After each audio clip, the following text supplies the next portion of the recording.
Hey guys, welcome to my YouTube channel. My name is Mamadou Diallo. If we're never met before, guys, please make sure you like, subscribe, hit the notification bell. This is a channel where we talk about a lot about pre-foreclosures and all things real estate to help you start making money in real estate today through pre-foreclosures, creative financing, cash deals, wholesaling, fix and flips. We do it all. And today, sorry guys. And today I am with the awesome, wonderful Nahid, who is not only a friend, love her to death, but she's also a business partner. We do a lot of pre-foreclosures together. We actually have a short sale we're working on right now. She stops auctions better than anybody else that I know. And her head, like she's just full of knowledge when it comes to pre-foreclosures.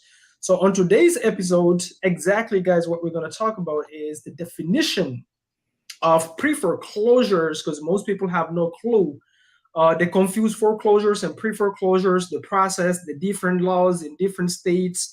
So we're gonna go through all those details, and I'm gonna let Nahid introduce herself. Nahid, let them know who you are, what state you in, and what your expertise are in the field of pre-foreclosures. Hello, everyone. My name is Nahid Alipur, and I have been in foreclosure in pre-foreclosure space since 2002, helping homeowners to talk to their bank, be able to negotiate, whether do a loan modification, short sale, whatever it is to clear out whether do a loan modification, short sale, whatever it is. Sorry, love. We had an echo. Yeah. Could you repeat the last part? So you might also want to speak up so people can hear it if you can, obviously. Yeah, the echo. Could you repeat the last part? Sorry. That's okay. Can you hear me, love? Yeah, I can hear you. Is it better? Okay. Yeah, now it's better, yeah. Okay. So basically, I have been dealing with foreclosure and pre-foreclosure since 2002, starting in Dallas and helping people to negotiate with their lender about their mortgages and, coming to a resolution ever since. So then in 2015, start working on actually buying some notes and mortgages. So kind of like the whole thing came into a full circle of how it gets started, how they do it in the back, and how the homeowners being affected and how the lenders being affected by that. Right. That is insane, guys. So she's been doing this since 02. That means she's been even through the real estate 2008 crash. Yes. Right, guys? Yes. So guys, for me, I've been doing this for about 3 years now. I started with pre-foreclosures. I fell in love with it, accidentally stumbled into it. Right now, I could say I have done probably over 800,000 in transactions just in pre-foreclosures alone, like literally easily. And so I have an extensive experience in it in terms of like negotiating with the sellers, stopping auctions. I used to do this all by myself, but since I met people like Nahid, completely changed the game for me, because guys, if you are like me and you're busy and you're a full-time real estate investor, you're doing your own acquisitions and all that fun stuff, you cannot be wearing all the hats, right? You cannot be wearing the acquisition hat, disposition hat, bank negotiator hats, title company TC hats. You can't. At some point, you gotta outsource something. And working with somebody like Nahid, the great thing is if I have a lead right now, which I do, like right now, I think we have about 2 auctions that we're working on this week to stop. And if I'm working on that, I can just focus on getting the next contract by letting Nahid, who has an extensive experience on negotiating with banks, call the lender or the trustee, whatever, and stop the auction. The last auction I stopped with Nahid, we literally stopped it. I think, Nahid, was it 1 minute before the auction, or was it 1 minute after the foreclosure on the property? It's actually 1 minute after the foreclosure. After. So what would you call that? Is that an auction reverse? Because we had to like take it out of foreclosure basically. Right. They had to reverse the auction, and because of all the rules and the regulations that they have, if you know what you are talking to them about, then they will be able to, they have no choice but to stop it. Right. So guys, so with that being said, so we have between us two, we have a lot of experience in pre-foreclosures. I personally like I love that's one of my favorite motivated sellers lists. Love going after them. And so today we're gonna stick to the topics. Again, if you're new into this channel, make sure you smash that notification bell. Please leave a comment. Let us know what you want to hear about next on the next video when it comes to pre-foreclosures. I'm actually building a whole series in pre-foreclosures with Nahid. You guys are gonna love this. You are going to absolutely love what we got for you. Okay. So Nahid, let's start. So today's show is about the definition of foreclosures, pre-foreclosures in general, because most people confuse not only the terms, they're confused how to go about it, how to find it, what is the best way to approach these sellers, what even happens in the first place, like what happens, why is the seller in pre-foreclosure, and why is there a pre before foreclosure? All right. So I'm gonna let Nahid get into it first. So Nahid, let's start with first and first, the definition for a new person who is new. They've heard about pre-foreclosures. They love to go after them. They would love to go after them, but they don't really understand. They have a vague idea, but like they don't even know what that means. So let's start with the beginning. Okay. So what happens when you're trying to buy a house?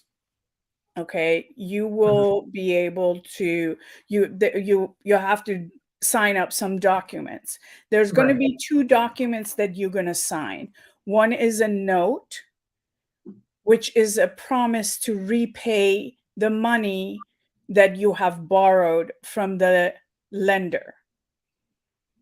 And the other one is a mortgage, which is the security paper, is the security interest for the lender that it's backed by the property. So these two needs to be hand in hand together. And that's what makes you having a note and a mortgage. In different states, they call them different names, but in general, that's what it's note and mortgages. One is you're promising to pay. The other one is secure. The lender that you are paying is secured by the property. So what happens when you're gonna what happens when you start having some problems and not going to be able to pay, falling to illness and all that stuff, and it's going to be on a pre-foreclosure, where it's going to be is a pre-foreclosure process starts. So usually lender will give you up to 90 days, 3 months. If you don't pay, you have up to 90 days to catch up. Right. And pay whatever you haven't paid, and that is your. Well, how many, Nahid, how many months? This is funny that you say that, right? Because I've worked with sellers and I noticed one pattern is that people are so excited to get qualified for their loan, they actually never read those documents. Those two documents you just brought up, most homeowners have no clue that those documents even exist, right? Most people don't even read. Don't even know, right? The legal document. Exactly. So with that being said, though, like how many months usually, depending the lender and I guess the state or wherever, but usually it's the lender. How many months do I have to be behind before the first step of the pre-foreclosure process even start on average? Do you know? It's going to be 90 days, as I said. And like you won't pay the first month, they're going to call you and say, hey, you're behind, are you catching up? You won't pay the second month, they're going to call you. Third month, that's 90 days, and that's the limit. Up to then, you can just go ahead to the bank and catch up whatever you're behind, no problem, no question asked. It's just going to affect your credit that you've been 3 months behind on your credit. However, when that 90-day mark pass, that's where the trouble starts. And that's where the pre-foreclosure process, it will start. At that time, the homeowner won't be able to just go to the bank and say, oh, here's my back, what I've fallen behind and I want to pay now. Okay. From that point on, the lender are going to start the pre-foreclosure process, meaning they're going to get attorneys involved and start the foreclosure process. So when those stop, when those are hired and those are started, then it's going to be more fees that is going to get attached to the mortgage, which is going to increase the amount of the past due amount. Right. Because with that, guys, what you got to realize with the banks is the bank is not the one who's going and foreclosing on you. They hire a third-party company, which is usually called a trustee, who's an attorney, and that's the one that comes after you. So the first step is obviously, Nahid, the bank first they send you what is called a notice of default, right? After 90 days, you receive what is called a notice of default. This is where we as investors, this is where we love to catch sellers, is when they receive that notice of default. Because what I found is most sellers that haven't received that letter yet, let's say, because I know some people that they listen to different type of gurus and then they tell them, hey, go after the pre foreclosures, meaning soon as the seller is behind 1 month. Guys, most sellers that are behind just 1 month, they won't talk to you. Just so you know, there is not yet urgent for them. But once they receive that notice of default, which is the first sign that tells them, okay, the lender is saying, okay, we're about to take legal actions, and you have Nahid, when somebody received the notice of default, I know it's just to educate other people, but when somebody received the notice of default, do they have a certain period of time in order to get caught up on how much they're behind on to avoid the actual foreclosure process? Well, they usually, on the notice of default, they're going to, that notice of defaults come from the foreclosure attorney that has been hired by a lender. So I know a lot of people think that, or when they call the lender's like, oh, just call your foreclosure attorney. They'll be able to help you out. But, foreclosure attorney, you have to remember, foreclosure attorney is an employee of the lender. They have no clue, or they have no authority to do anything. So when the lender give the file to the foreclosure attorney, there's another 90 days. On that notice of default, it's going to tell you that, okay, you have a certain amount of time that you'll be able to catch up, to reinstate. And usually you will be able to reinstate that back payment or past due amount till the day before your auction, which is going to be 3 months or 90 days in most states from the time that you get the due on sale clause. Or I'm sorry, not due on sale.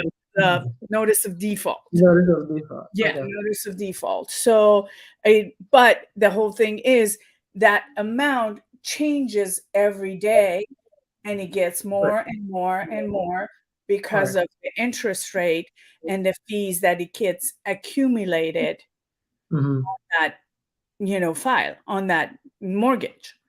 Right, because the fees keep piling up, obviously. Once the lender hired the attorney, guys, the trustee, the fees just keep piling up. So the more you wait, the more. So let's say you call a seller. Number one mistake that a lot of people make when they call a pre-foreclosure seller. Remember, guys, you're not the only person, number one, going after these sellers. The pre-foreclosure sellers get hit up by real estate agents. They get hit up by property management companies. They get hit up by wholesalers, real investors, fix and flippers. They get hit up from all sides. Literally right now, I think today, 2 hours ago, we're working on a pre-foreclosure in Texas, and the wife of the owner literally texted me, and she's like, "Listen, I'm getting blown by other investors about the property. What should I tell them?" I'm like, "Hey, just tell these knuckleheads I'm already working with you, and if they keep bothering you, just either give them my number." Or literally just block their number. But and then I kind of guided her through, which I'm not going to go through today. I guided her on, if somebody blow you up and they get you on the phone or whatever, what questions to ask them to, you know, get them off the phone, right? But guys, they get blown from all sides of the spectrum. Why? Because when the lender send out that notice of default after 90 days, what happens is that becomes public data. Yeah. And because it's public data, everybody and their cousin now knows that the seller is behind on their bills, and they start hitting them up. And most on the investor side of things, the mistake that people make, newbies, is you call these sellers and you don't get all the facts, and you don't understand what's going on, how much they're behind on, which lender they're dealing with, and you also have to separate the lender with you know, the servicer, and then you don't make a difference between the trustee and the lender. You think they're all the same. The trustee don't have no authority to help you, and then when you call the bank, you don't know who you need to talk to, right? So that is a very key point to kind of understand. So first, when you get in touch with them, you need to understand how much are you behind on, how many months. Right. And if a critical thing, maybe you can ask them, if they're willing to work with you, is to send you the notice of default that they've received. But here's another fact though. Most sellers, because they're so frustrated, the bank is hammering their phone, right? Debt collectors is literally blowing them up. What happens is most of them, they take this document and they literally put it and burn it, or put it in the trash, or they don't even keep it. They don't even want to look at it, right? And then they take their head and they stick it into the sand, and they wish the problem will just go away. It never does, right? So with that being said, what would be the next step, Nahid? So let's say hypothetically, is that seller 90 days, they haven't done anything. Now a newbie gets in touch with them. What's next? What are they looking out for? The majority of the thing that I see, it's the newbie is having problem with that. They're not doing the amount of due diligence that it's necessary to understand what's involved. Right. Yes. You know, most these people, I think mortgage is the highest priority of all the payments in your life that you have to be taken care of. 100%. Right? If you haven't taken care of that, then guess what? Other stuff that hasn't been taken care of. A lot of other bills. Yeah, water, credit card, car, whatever, stuff like that. However, you have to take in consideration, what is it that is involved with the house that might have not been paid for and being on the back burner for these people. Taxes, HOA, you know, like not mowing the lawn, being in trouble with the city. So there could be liens that it's attached to the property. There's could be the HOA past due that it's going to be improper, you know, it's going to be an issue. Is this a lender that is foreclosing, or is it a HOA that is foreclosing? Yes. In some states, they call them a super lien state, that HOA takes over the first mortgage. Or is it a tax lien that is foreclosing? That also could be the same thing, that it's going to be foreclosed on the property, and you know, that's it. The first mortgage is gone. So that is such a key point. Before you move on that topic, Love. So what, like, if I was new, what you just said flew over my head. The supersede mortgage. I know with the HOA, because we've dealt with it. One of the auctions that we stopped, the seller thought is the lender foreclosing, but it wasn't the lender. It was the HOA, the homeowners association. Just so you guys know, when the homeowners association is foreclosing, they have priority over the lender, right? Right, Nahid? In certain states. Okay, great. What I also found, I have never so far, guys, I'm literally working on a pre-foreclosure in Florida right now. We started with $13,000. The seller would say he was behind on, and ended up finding out is actually 60 grand.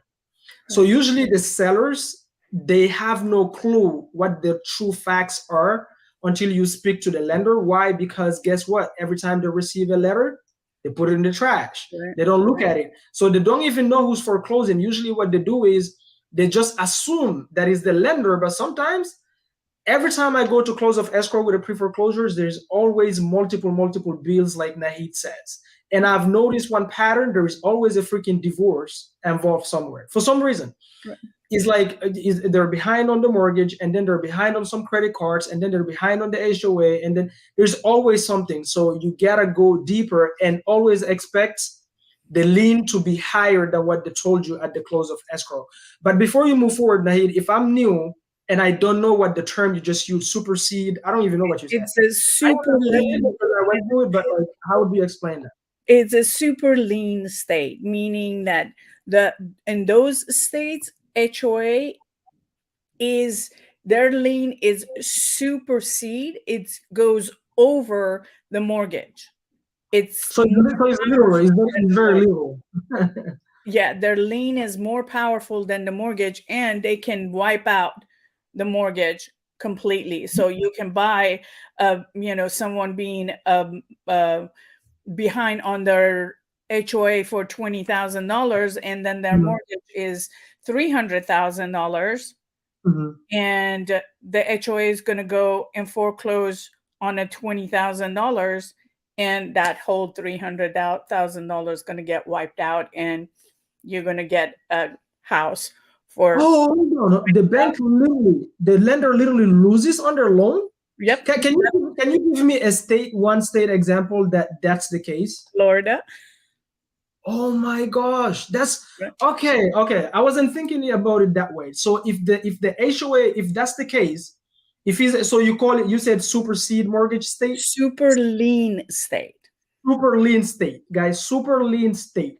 That means if a HOA is foreclosing on you in a state like Florida, and you owe the HOA $9,000, and you owe the bank $300,000, if the HOA forecloses because of the $9,000, the lender loses their whole $300,000. Right. That is insane. Right. And oh my God. Currently 22 states that has that rules. 22 states. 22 states. That's insane, love. Yeah. That is insane. And so Florida is one of them. Is Texas one of them? Yes. It's basically Arizona, California, Colorado, Connecticut, Delaware, Florida, Hawaii, Illinois, Maryland, Massachusetts, Minnesota, Nevada, New Hampshire, New Jersey, Oregon, Pennsylvania, years of things. They have all of these memorized. Rhode Island, Tennessee, Texas, Vermont, Virginia, and Washington. So all of these are, the states that there are super lien states. And, basically. Boom. Guys, she just dropped a boom nuggets on your head. Just for these nuggets alone, we could literally stop it right here. You should subscribe, hit the notification bell. I promise you, we're building a crazy pre-foreclosure series. You do not want to miss out. So make sure you subscribe, hit the notification bell. Make sure you follow Nahid through her Instagram. Please do not bother her. I am her special assistant. You want to get access to her, you come to me. All right, do not bother her. You guys have no clue, which I'm not going to put out here, but she's literally right now, she should be laying down resting, but she's here adding value to you. Like Nahid right now, she should be laying in bed and literally getting some rest because she's dealing with some health issues, but she's here adding value, and she loves this, by the way, which I appreciate. That's why I love her as a person. And so guys, oh my gosh, bro. Yeah, so basically you can go and look at HOAs that they have liens on the properties. All right. And see in these states, and if you think that the entry on the foreclosure, on the foreclosed properties are very high, on the pre-foreclosures, you can go and look at these properties and basically negotiate, but you will buy, if you buy them at the HOA auction, then all liens are cleared. Does that make sense? Ooh, hold on. Let me ask you the question and tell me if I'm wrong. Hold on. Okay. So let's say hypothetically, I go and I find a HOA auction, and the HOA lien is 20 grand. Okay. Right. I buy the property for that 20 grand essentially, right? If the seller owed 300 to the lender, now I have a free and clear property. Whoa! Boom, boom, boom. What the hell, Nahid? Okay, Nahid, you gotta slow down. Not even the mortgage. Anything other. You gotta slow down. You gotta slow down on the value. We cannot give them too much. Like you gotta bring it down. Ooh, that's crazy, love. Oh my God. Yeah, I didn't know that myself till I start like having buying mortgages myself, that's a different topic and a different day. Yeah. And so it was just like, wow, yeah, you can buy at the auction, at the HOA, buy the mortgage for $4,000, for $10,000, and everything else is cleared out, and you get a clear title. So my question, love, would be, right? Let's say it's a lien, is a Wells Fargo loan, okay? My question would be, why wouldn't Wells Fargo, if there is the HOA has a 20 grand lien on the property, okay? And Wells Fargo is obviously aware that if the HOA forecloses, they loses the 300 grand, okay? Why wouldn't Wells Fargo just pay off that 20 grand so they don't lose it? That's why most lenders are closely watching the tax lien and the HOA lien, because these two liens, it's wiping out especially also the tax lien. It's wiping out the mortgages. Got it. Okay. That's why if you default, the lender steps in and make sure your insurance is always paid. Yes. And then, but have you witnessed such a thing as a HOA auction? Is there such a thing? Like, does it happen often? Yeah. That's insane, love. That's where it's at. They will like, you will get the same as the NOD. The NOD notification. The HOA also send the homeowner a notice that, hey, you're behind, and we have waited, and this is what we need, and if you don't pay, we have a date that this is going to get foreclosed, which me and you experienced that. Yes, absolutely. We experienced that, guys, with a property in Florida. And the lender, like I said, thought it was the lender, but it was not the lender. It was the HOA. And when NAHID called, they were like, you have 20 minutes or this house is gone. And within 20 minutes, luckily, it was not such a big amount, but we had to wire funds in order to reverse the auction, because the property actually got foreclosed on because the seller took more than 20 minutes to come back with what we really needed.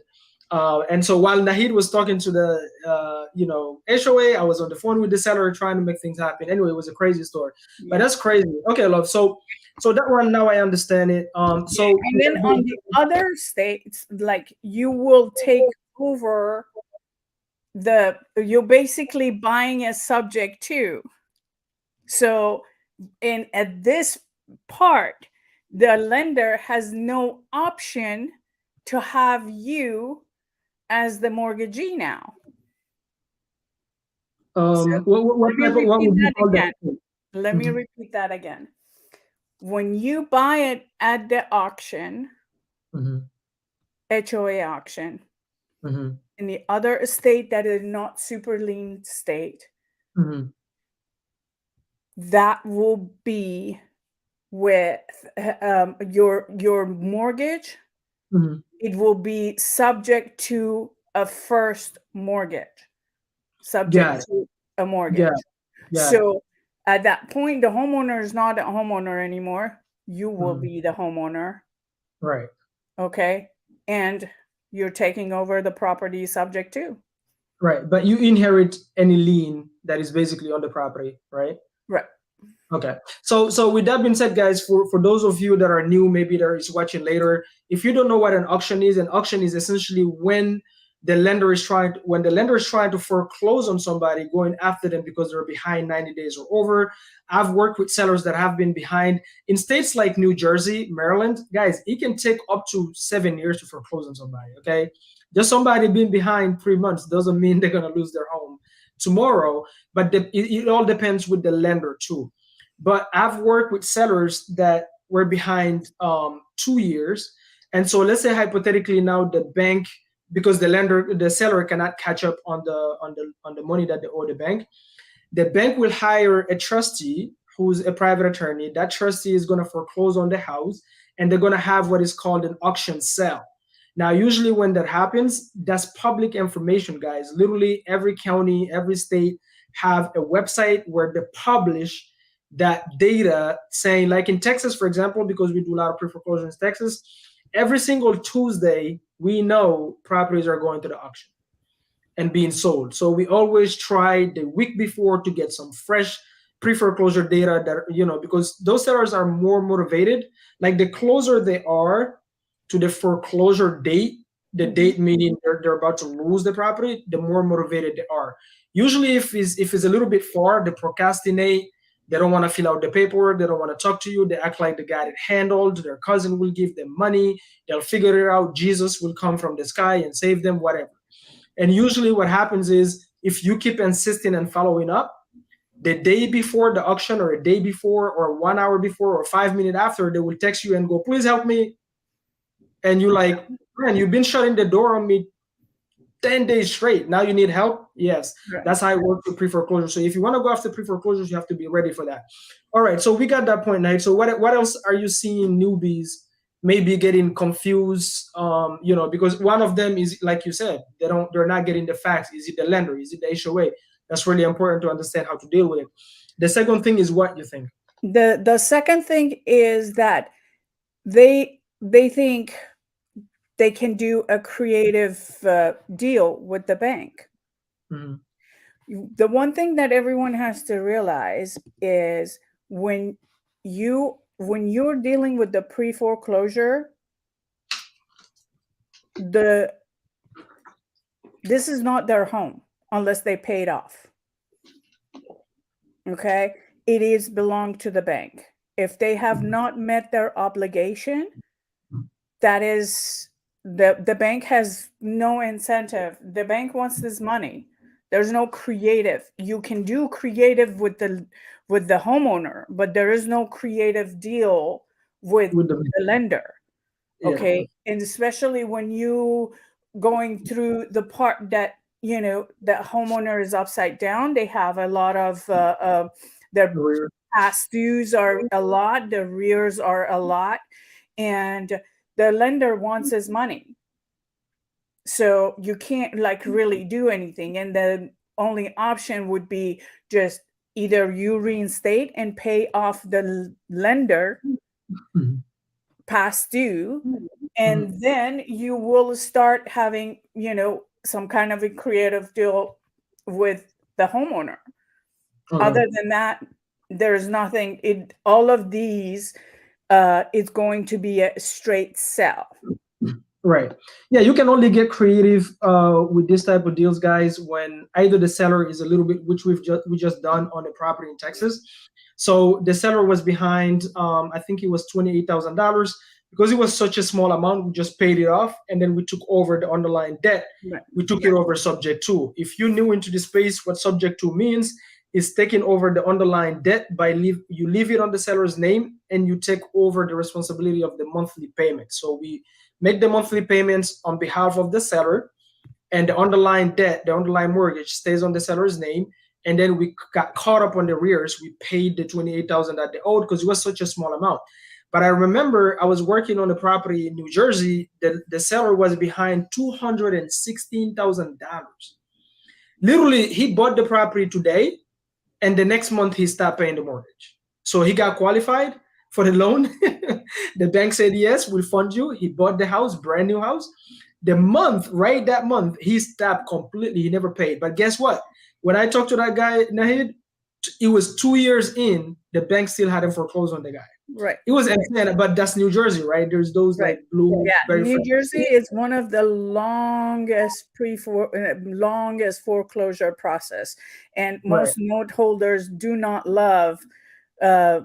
like New Jersey at all, or New York at all whatsoever. Right.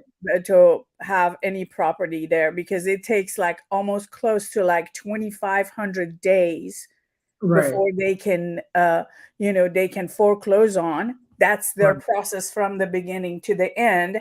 And Right. that is if the homeowner doesn't consent, doesn't file for bankruptcy, doesn't throw a curveball and whatever, whatnot, So Right. it's, and some of them are just don't have the capacity to do it anymore. It's crazy. So guys, please put in the comments, was this helpful? Like, was this helpful? Did you get any clarity? Did you learn anything? Let me know what your takeaway is in the comments. Actually, Nahid, that's a good one. So on the next video, we're going to talk about, keep it really short, but we're going to talk about the multiple ways you can stop an auction. But the reality is, guys, when you get in touch with a pre-foreclosure seller, okay, you get in touch with them, you have to, if they don't have all the information you need, even when they have it, you have to go fact check with the lender, because oftentimes they don't have the accurate information. And so you're going to have to get multiple things. Maybe Nahid can go over it right now, or we can go over it on the next video. There's multiple things you need from the seller in order for the lender to talk to you, give you the facts so you know what options you have in order to help that homeowner out of foreclosure and stop the auction and all that fun stuff. But there's few things you're going to need to get from the seller, and then there is an authorization. If you don't have that, the lender won't talk to you. And also when you call the lender, sometimes when you call them, you land on this knucklehead employee that don't know what they're talking about, and they pick up the phone and they go, yeah, call the trustee, we cannot talk to you, call the trustee will help you. The trustee will not help you. Don't call them. They don't have any authority to even answer any questions that you have about that loan, okay? Only the lender does. The trustee is an employee of the lender, okay? The same way me, I have an attorney at 400, I don't even know, on a retainer, okay? You want to know something about Mamadou and you call my attorney will go, okay, you call directly Hansel Mamadou. I don't know what you're talking about, unless you have a power of attorney. Right, exactly. So let's say somebody's talking to a pre-foreclosure seller and the seller is like, hey, I'm willing to work with you, whatever, in order to figure out everything that's going on. What is the best practice in order to go ahead and figure that out and help the homeowner? The best practice is that to figure out who's the lender, and also get an authorization from the homeowner to speak to a lender.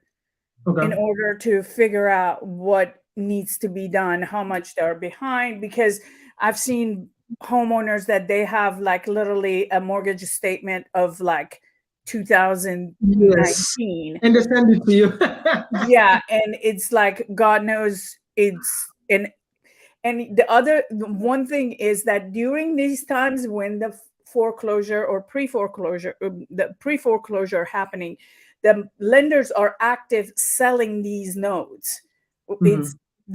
So it's really important to know who is the lender that you are dealing with, because the mortgage note from 2019 is not the same mortgage like lender from 2023. Right. So you need to get their mortgage statement to see the recent one, and also get an authorization from them, so it will give you an authorization to speak with the lender to figure out what's going on. Obviously, all of these going to be on a time crunch, because if the closer to the auction you are, you don't have the time, because it takes anywhere to like 24 to 48 hours these to be on the lender's system. So sometimes you have to be calling the lender. So my little daughter is here, so she want to add a nugget on you guys. Okay. Oh my goodness. So, Mariam, what is the third party authorization? What is the two different types of third party authorizations?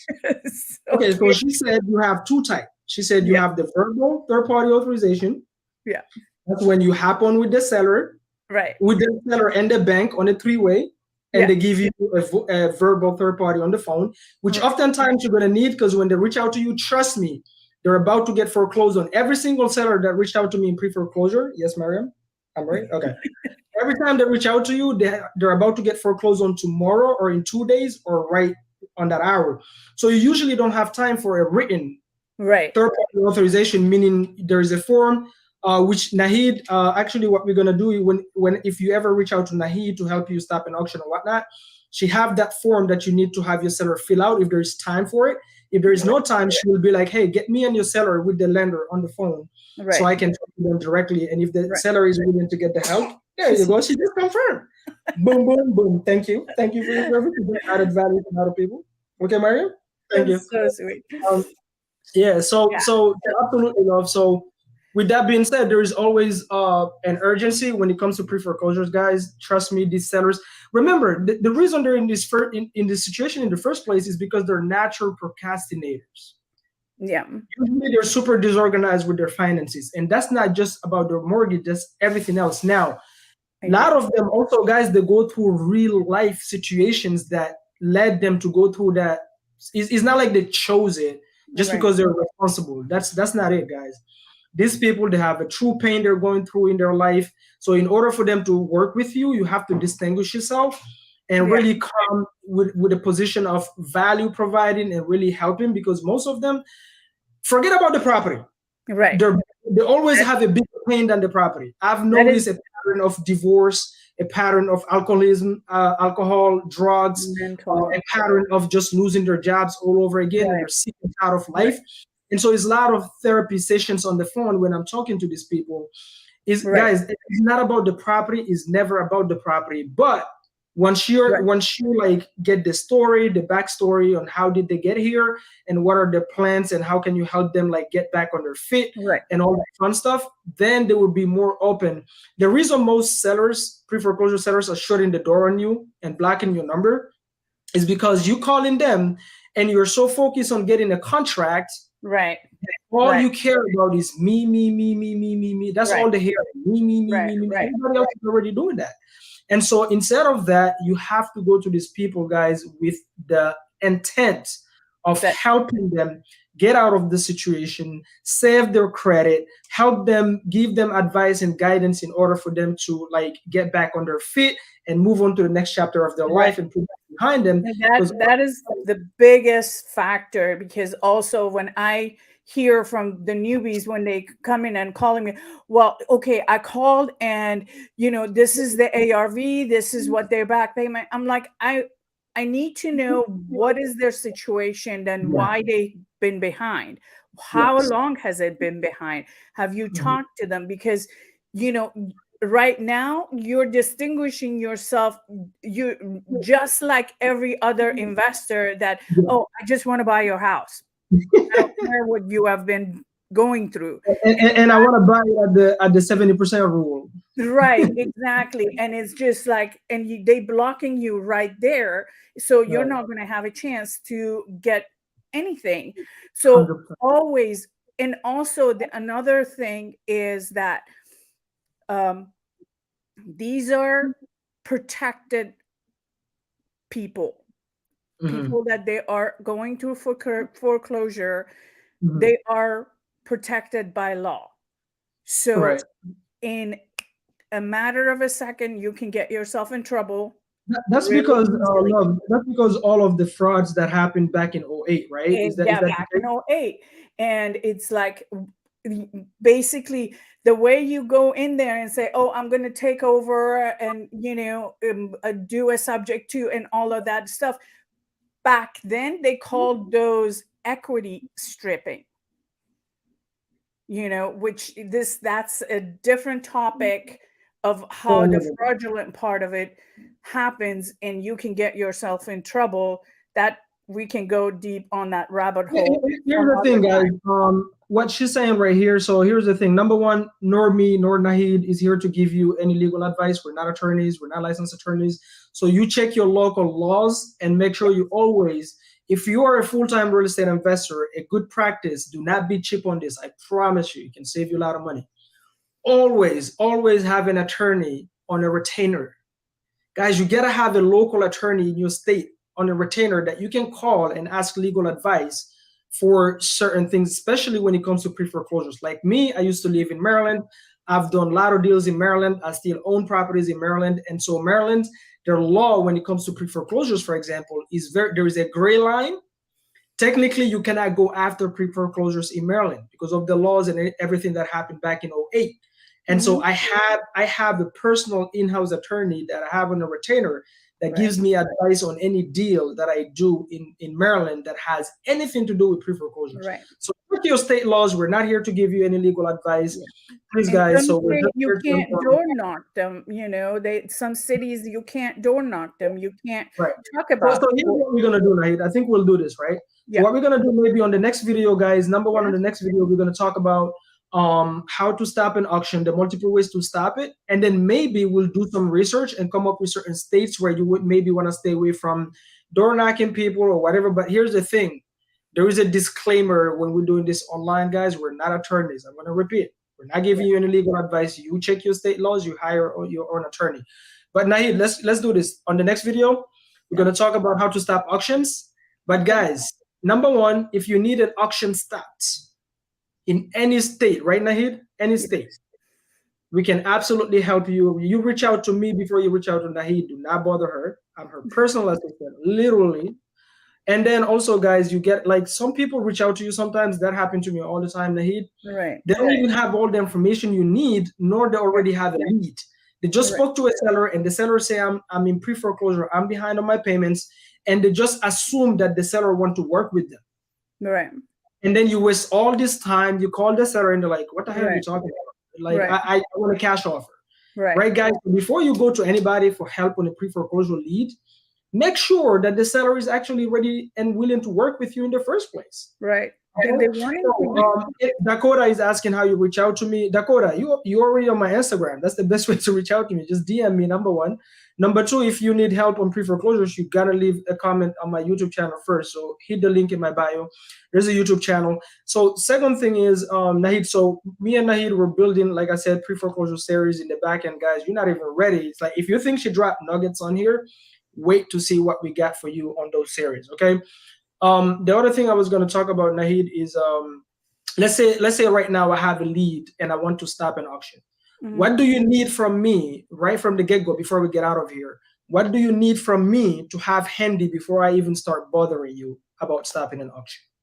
The best thing it would be if you have the notice of default and also the copy of the mortgage statement. Okay. One preferably, right?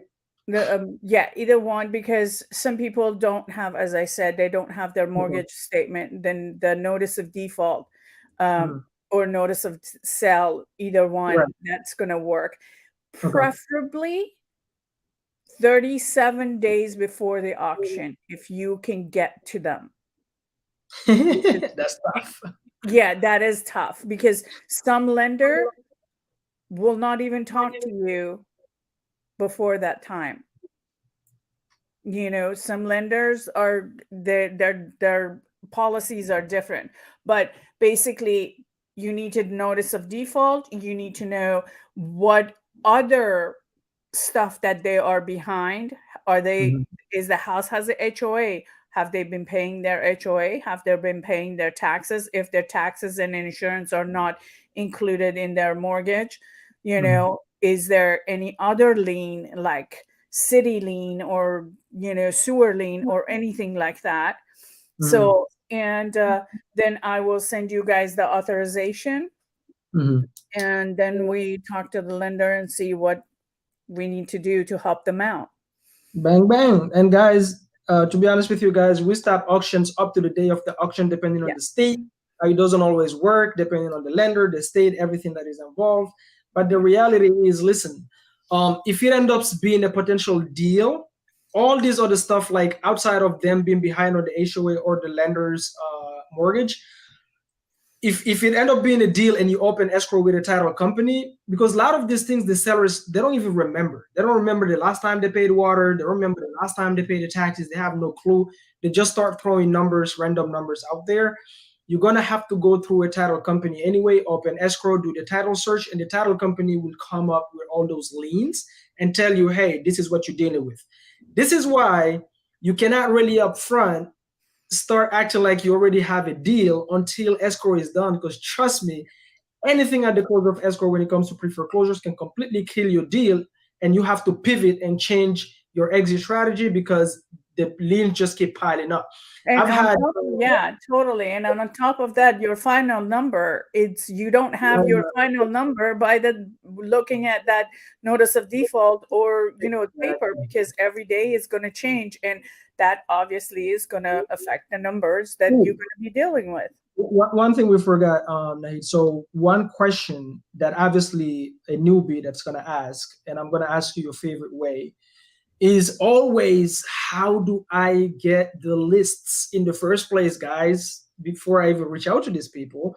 There's multiple ways. There's multiple platforms. Me personally, I prefer getting the data directly from the counties in the states we're interested in. Why, guys? Because the county will always have the freshest data ever. If somebody is going to in pre-foreclosure and the lender is foreclosing, where do the lender file notice of default? They file it at a specific county, right? That's number one. Same thing for divorce. People always ask me, where do I get the divorce list? Find out where to file it. That's where that's the first data. Now, data aggregator like PropStream, Batch, I personally, I've tried them. Guys, I've done a lot of pre-foreclosures. Their data is trash. I'm sorry. The other thing, so I'm gonna let Nahid let you guys know. Like, Nahid, where would you advise somebody to go find the actual list in the first place? The county courthouse, because whatever lender needs to do, they have to file it with the county. Yes. And even if the homeowner wants to stop a foreclosure, they have to file with the county on a bankruptcy. So everything happens in a county level, and that is the most accurate data that you can find. Any other places, I would not trust it. You don't know what you're getting. Here's a challenge with the county data, and we're gonna leave you guys with these guys. Like, today, you've had enough value. Look out for the next one. It's gonna be about how to stop an auction, and we're gonna keep it short and sweet and drop some nuggets on you. But the reality is, most people the reason they don't go to the county is because they're lazy. They don't want to do the legwork. Right. But some counties publish it online, and some counties you have to go physically to the county to get it. But trust me, if you do it, you have to remember 99.9% of people are lazy doing it. So if you do it, you'll be the only one talking to those leads. Right. All right. So guys, we appreciate you guys coming up. This was Mr. Mamadou Diallo. The Diallo stands for bold, because I am bold, guys. And the boom is not for gimmick. Boom stands for the B is for bold. The second O is for being obsessed. Is obsessed. You gotta be obsessed in anything you want to do. Like, when I first started, I started with pre-foreclosure, so I got obsessed with this. One, I love helping people, so this list was the most fulfilling. When I get a check, I'm like, man, I deserve this check, because I truly helped somebody. So I got obsessed with this stuff. The other O is for ongoing, guys. You never stop learning. You never stop growing. Please don't be a follower. Be a student. Pick up whatever you learn, but internalize it and make it your own, and come up with your own strategies and whatnot. Do not be a follower, be a student. And the M stands for mindset. If you don't change this right here, nothing else will change. That's just what it is. So that's what the boom stand for. If you didn't know, it's not a gimmick. You did. Right. My name is Mamadou, and I was with Nahid. Nahid, let them know, where they can follow you. I put your IG.